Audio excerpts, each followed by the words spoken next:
Assalamualaikum warahmatullahi wabarakatuh. Kami dari kelompok 2 akan menjelaskan tentang sistem modeling dengan anggota Lukman Agus Duyono, Muhammad Yunus Habibillah, dan Randy Prasetyo. Yang pertama akan dibacakan oleh Muhammad Yunus.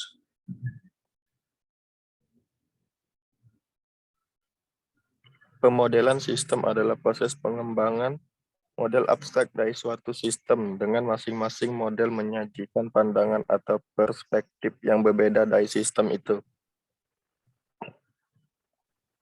Syarat modeling. Model dapat menjelaskan sistem dari perspektif yang berbeda. 1.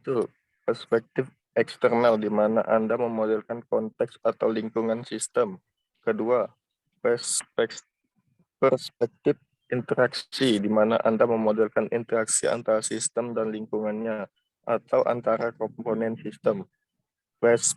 Perspektif struktural di mana Anda memodelkan organisasi sistem atau struktur data yang diproses oleh sistem. Keempat, perspektif perilaku di mana Anda memodelkan perilaku dinamis sistem dan bagaimana responnya terhadap peristiwa. Unified Modeling Language. 5 jenis diagram UML yang paling berguna untuk pemodelan sistem.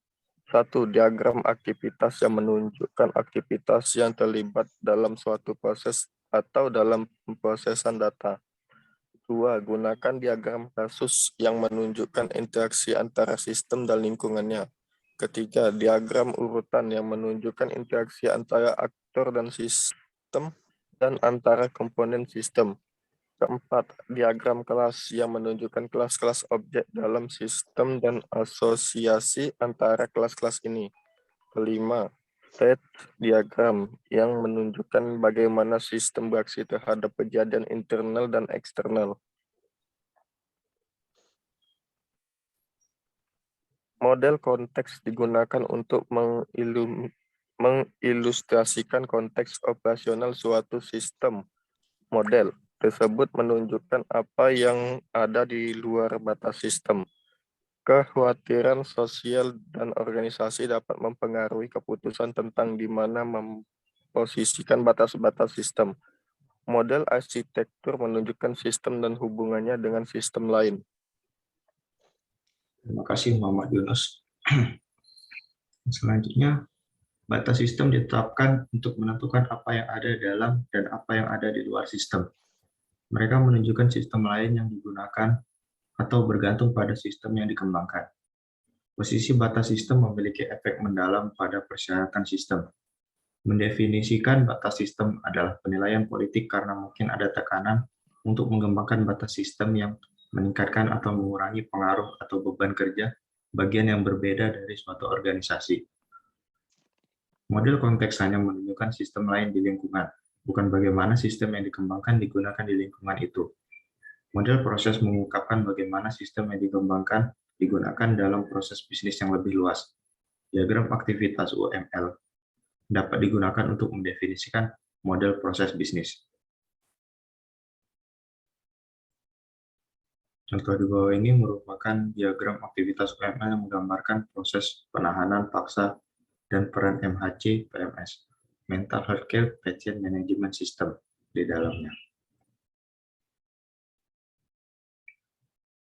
Interaction model, jenis interaksi yang dapat dipresentasikan dalam model. Yang pertama, pemodelan interaksi pengguna penting karena membantu mengidentifikasi kebutuhan pengguna. Yang kedua, pemodelan interaksi sistem ke sistem menyoroti masalah komunikasi yang mungkin muncul. Ketiga, pemodelan interaksi komponen membantu kita memahami jika struktur sistem yang diusulkan cenderung memberikan kinerja dan ketergantungan sistem yang diperlukan.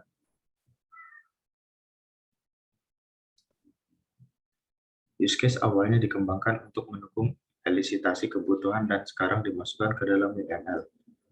Tiap use case mewakili tugas diskrit yang melibatkan interaksi eksternal dengan sistem. Aktor dalam use case dapat berupa orang atau sistem lain.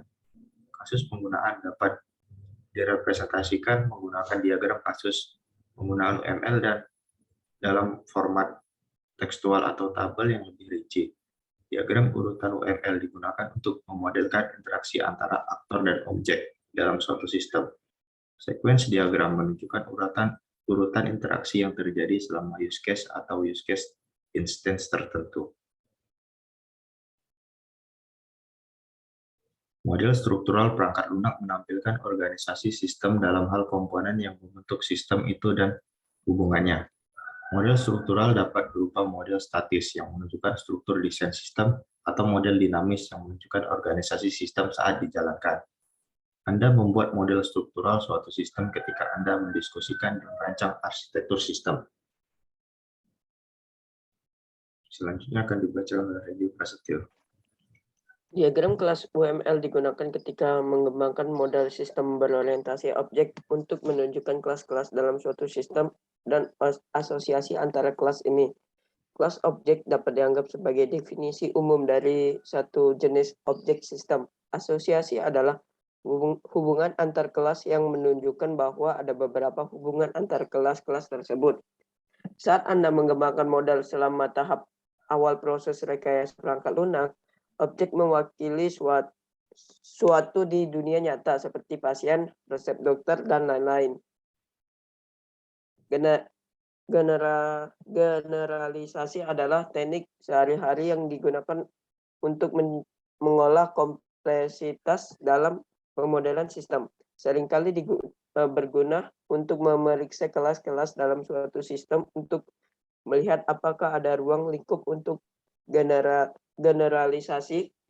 Dalam bahasa berorientasi, objek seperti Java generalisasi diimplementasi menggunakan mekanisme pewarisan kelas yang dibangun dalam bahasa tersebut. Dalam generalisasi, atribut dan operasi yang terkait dengan kelas tingkat yang lebih tinggi juga terkait dengan kelas tingkat yang lebih rendah.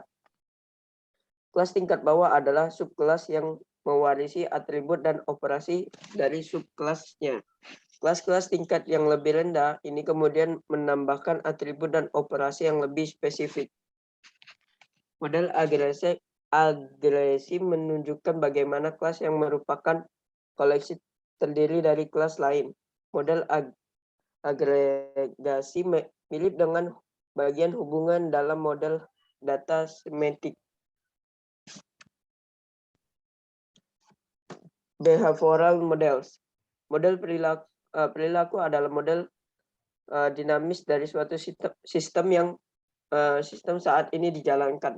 Mereka menunjukkan apa yang terjadi atau apa yang harus terjadi ketika sistem merespon stimulus dari lingkungannya. Dua jenis rangkasan. Yang pertama, beberapa datang yang harus diproses oleh sistem. Beberapa peristiwa terjadi yang memicu pemrosesan sistem. Peristiwa mungkin memiliki data terkait, meskipun hal ini tidak selalu terjadi. Terima kasih. Sekian dari kelompok kami. Kami akhiri. Wassalamualaikum warahmatullahi wabarakatuh.